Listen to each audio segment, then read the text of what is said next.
But what I can tell you is we are going to have some sort of tax reform this year. And I don't know what it's going to be. I don't know what form it's going to be. But this resolution will be a constitutional amendment. Again, will repeal the state portion of the ad valorem tax on homes and cars. It's not going to affect the county taxes, so our county folks aren't going to be, hopefully won't be upset about that. But being able to repeal the state portion of the property tax, or the ad valorem tax on property and homes, is going to be a huge windfall for our citizens, and that's what we're trying to do with this tax reform. We also had a resolution that passed out of the Senate this past week. It's very complicated, but basically we're freezing property taxes in 2008 rate. And we're going to force, we've got a couple of county commissioners here, but we're going to force our local elected officials, county commissioners, school board, city councilmen, to, if they want to raise taxes, then they're going to have to raise them out in the open. And we're not going to come back through, we're not going to reassess property and get income that way. We want them to be able to let the people know what we're doing. We don't want any more backdoor tax increases.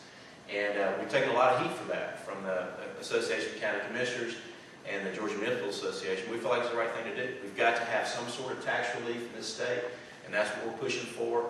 We got this resolution, this constitutional amendment, this resolution passed 53-3. There are 56 members of the Senate. It passed 53-3. Very, very rarely have I seen a vote go through this strong, these strong numbers. So we're very pleased. We're moving forward with tax reform. We will have tax relief this year. It's moving over to the House side, and we'll see what happens from there. One other thing I want to talk about real quickly before I turn it over to Matt, I know we've got a lot of business to do today. District voting. Many of you may have seen that State Representative Virgil Flood has once again introduced district voting, introduced a bill on district voting. Actually, I don't think he's quite dropped it yet. He had to run an ad in the local newspaper, which I believe he's already done, and has to run for 10 days, and then he can drop this bill.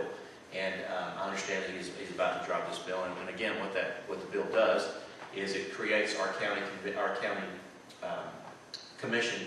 It creates 5 districts where each commissioner will be voted on individually within their district, as opposed to the way we have it now. I was opposed to this bill when we brought it forward 2 years ago. I'm opposed to it now because I don't believe that it's the will of the people.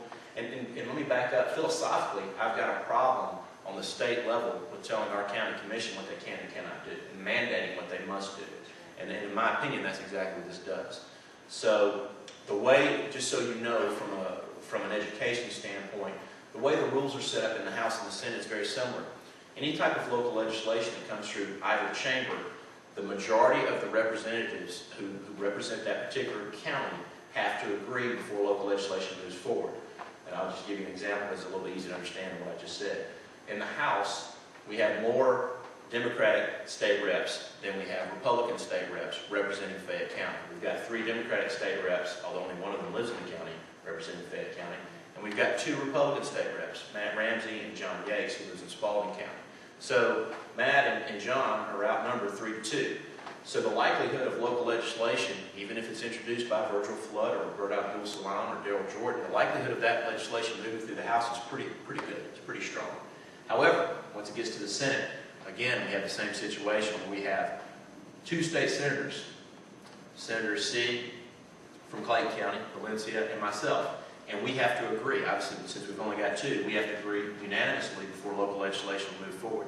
If that district voting bill gets through the state House and makes it over to the state Senate, I don't think that the 2 of us are going to agree on it.